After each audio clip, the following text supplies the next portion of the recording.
Conversations छोटी पर impact उतना ही बड़ा। Subscribe to make sense clips. There is this part जहाँ पे माइंड की बात होती है कि माइंड इज योर फ्रेंड और mind is your enemy. So वो हम कैसे ला सकते हैं अभी के उसमें। लेट्स से मेरा परस्यूट है मनी, लेट्स से मेरा परस्यूट है freedom, and how do I get using this particular discussion of Arjun and Krishna. एक चीज़ गीता में बोली गई है माइंड को कंट्रोल करने के लिए, और ज़्यादा ये पॉपुलर चीज़ नहीं है, लेकिन मैंने वहाँ पे पढ़ी है जो मैं आपको बताना चाहूँगा। एक सिंपल सा वहाँ पे तरीका बताया गया कि अगर आप अपने माइंड को अपने वश में करना चाहते हो तो अपनी इंद्रियों को अपने वश में करो। जो भी चीज़ आप कंज्यूम करते हो, राइट, जिस चीज़ को आप छूते हो, जिस चीज़ को आप देखते हो, जिस चीज़ को आप सुनते हो, हर वो चीज़ जो आपको स्टिमुलेट करती है किसी तरीके से, जो स्टिमुलाई है हमारे आसपास, राइट, जो मैं खा रहा हूँ, जो मैं पी रहा हूँ, जो मैं सुन रहा हूँ, जो मैं देख रहा हूँ, जिन लोगों के आसपास मैं हूँ, वो चीज़ें अंदर जाके हमारे माइंड को फीड कर रही है और माइंड का एक फ्लेवर बना रही है। माइंड में जिस तरीके के थॉट्स होंगे वो बेस्ड होते हैं हमारी कंजम्पशन पे।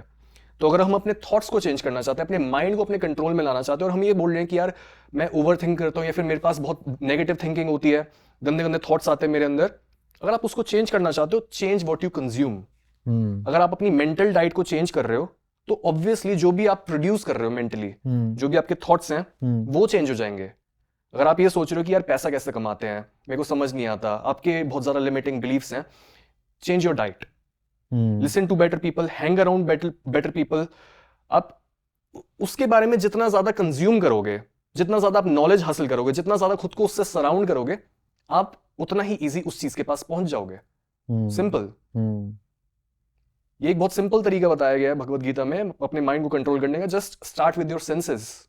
Right, interesting. हाँ, क्योंकि ये कॉन्वर्सेशन में यही है कि तुम्हारा जो मन है, जो मतलब माइंड है, वो तो तुम्हें भटकाएगा ही। वो तो तुम्हें बोलेगा कि भाई प्लेजर की तरफ जाओ, इंस्टेंट ग्रेटिफिकेशन की तरफ जाओ, और get addicted to certain things, because उसको वहीं प्लेजर मिल रहा है, उसका वहीं तक है और कि अगर अगर हम इन्हीं अर्जेस को क्वेश्चन करना शुरू करेंगे, माइंड आपस में ही थॉट्स को लड़ाना शुरू कर देगा और हम किसी कंक्लूजन पर नहीं पहुंच पाएंगे। Right. आप माइंड को यूज करके माइंड से नहीं जीत सकते हो।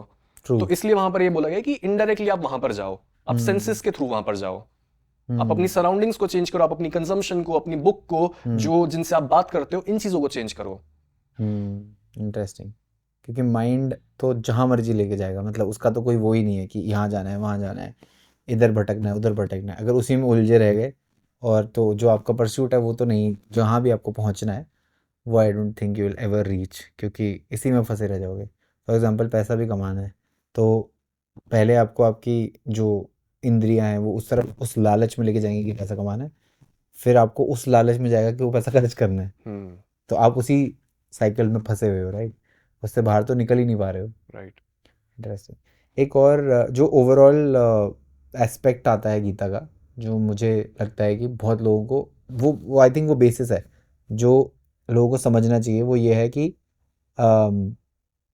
As a battle, as a warrior, right. if you see, then the most important fact or the most important thing to do is to fight.